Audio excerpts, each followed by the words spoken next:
What's fascinating about that story is that people are concerned about prices dropping.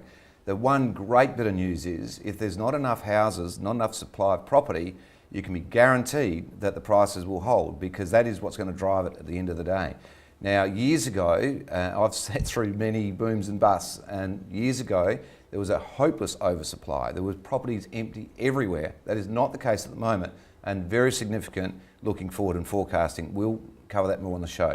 But in the meantime, it's a great pleasure, an absolute honour actually, to have the CEO of the Auctioneers and Appraisers of South Australia here with us today, and well, I shouldn't say old friend, but a friend that I've known for a long, long time, Mr. Gary Topp.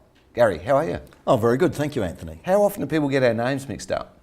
Oh, I get called TOOP all the time. I know. Toppy, I called you Toppy for, that's what everyone calls you. That's okay. Yeah. Just give us a bit of history. Back in the old days, you were into auctioning all sorts of things. I had 20 years as a general auctioneer, selling cars, trucks, plant and machinery. I remember in 1 year, 25,000 vehicles I auctioned personally, which I don't think anyone will ever get to that stage ever again. That's a lot of cars. And that was a time gone by. It's just 10 years virtually today. We have our AGM next week that I've worked with the Society of Auctioneers and Appraisers in South Australia, representing the specialist interests of auctioneers and appraisers. Now, Toby, there's been a lot happen in the 10 years you've been there. There's been the no dummy bids, there's been the legislation changes, there's been the popularity through the boom of auctions, then the fall from grace. Where are we at with auctions now?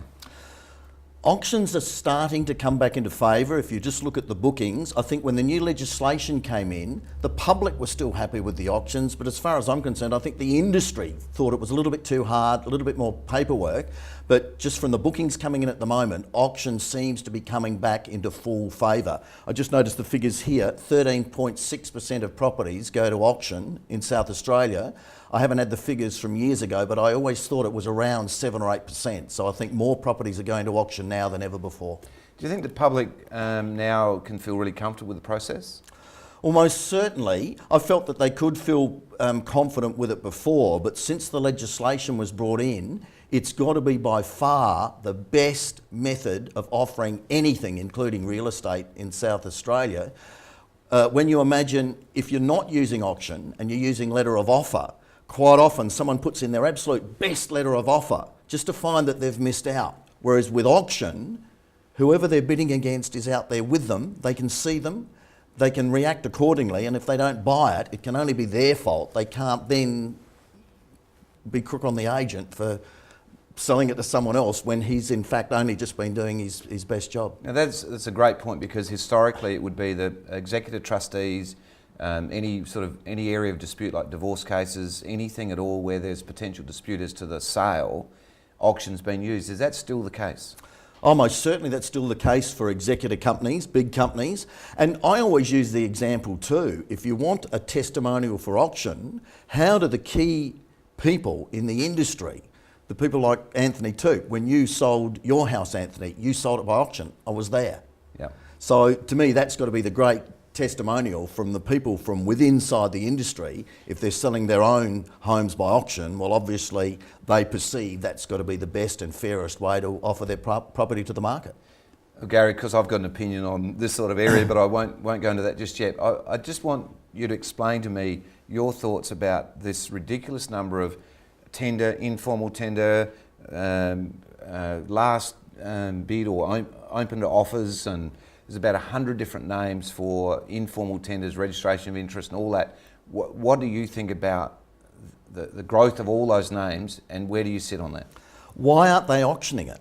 Like, people tell me that they have 10 offers on a property, and I just say, well, why haven't you auctioned it? All these new ideas they're coming up with is just beating around the bush. How can anyone get excited about putting a tender in a slot on 4 o'clock on Friday or something like this, whereas you go to the auction, the adrenaline pumps, it's an exciting way to buy a property. We had an example on Friday last week you may or may not have heard of, the one at Dulwich House. Yes. Which we're showing on the show shortly. I think you broke a price record. I think we blew it out of the water. I think you did too. Yeah.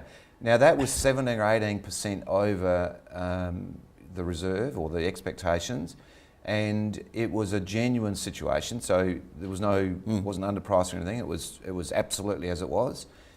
How do you argue against auction if there's an opportunity for someone like that? You know, that's what I don't understand. It's a little bit like if you offer your property for sale with a price, it's very, very, very hard to get higher than that price. But if you offer it at auction, especially when you don't give a price guide and then price doesn't become an objection, people can then go and look at the property, look at the home for its attributes. So they're not straight away. I think the very first thing people see when the price is on something, right, that's what they want, we're going to be offering less. But when no price is disclosed or you put something to auction, let the people stand in the crowd and let them value it. Like a home, especially something you're going to live in, I find is very, very hard to price. People's emotions come into it. And I quite often just say to people, if they're going to buy an investment property, work it out to the nth degree of the percentage return. But if you've looked for a long period of time, you've found something that really suits you, grit your teeth and buy it. Toby, we'll come back for more. I've got more questions for you a bit later. Okay. But in the meantime, we'll go and have a look at some of those properties, and let's go to Going, Going, Gone.